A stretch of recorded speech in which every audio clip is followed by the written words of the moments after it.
بس आवाज کوله انور لالا دا دی فرهاد ټیک وکړه دا د مشرانو خبره ټیک ده دا ټیک دی ټیک قرآن میانور خان لالا تاسو هم راشئ مخکې راشئ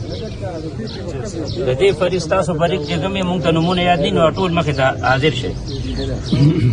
دا قرآن مجید د دې دپاره دی دا زمونږ او ستاسو په میاشت کې فیصله کون کتاب دی او دا د ټولو روغه ده اسې بنیادي خفګان خو د پولیس ډپارټمنټ او د زمونږ بچی د موسی دي او د هغې د خاندان خو چونکې د پښتو ملک ته ټول مونږ او تاسو یو بل پیژنو د یو غم خاده خلک یو نو دې کې به چا د چا سره منډه والي چا به د چا سره کوشش کړي نو هغه به د ټولو روغی ځکه چې په دې روغه کې ډېر لوی مشران ناست دي ډېر لوی د دې قوم ستر مشران ناست دي ستر خلک ناست دي نو چې بیا داسې یو حالات مخې ته رانشي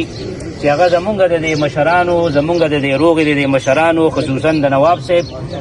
او د ډي پي او صاحب او یا د دې نورو د ډپارټمنټ مشران د هغې سے بې حرمتي او سپکاوی ونه شي تاسو ټولو په دې باندې اتفاق دی د ټولو فریقینو تاسو لږ هغه ملګري رانږدې شئ عمودیان را نږدې شئ مخکې راشئ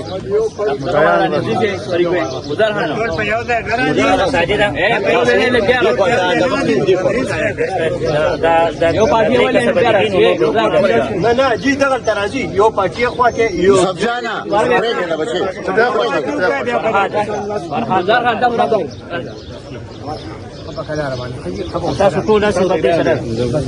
أعوذ بالله من الشيطان الرجيم كلمة واحدة جزاك مولانا سيبوي بسم الله الرحمن الرحيم لا إله إلا الله محمد رسول الله أشهد أن لا إله إلا الله وأشهد أن محمدا عبده ورسوله هذا الله كتاب دي زمونږ په دې باندې ایمان دی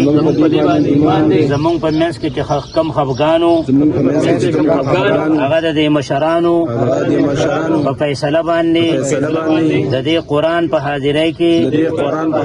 مونږ ختم کو آینده به مونږ ټول ورورولي کوو کم نفرت او خفګان چې وو هغه د نن نه بعد مونږ ختم کو او آینده به انشاءالله د ورورولۍ د رشته دارۍ فضا به قایمه ساتو جزاکم الله مبارک هم شئ الله جل جلاله زمونږ او ستاسو دا روغه قائم او دائمه وساتي الله دې په دې باندې ټولو فریقینو له استقامت ورکړي کم فریق ته چې ډېر تکلیف رسېدلی دی هغوی ډېره لویه مظاهره د صبر وکړه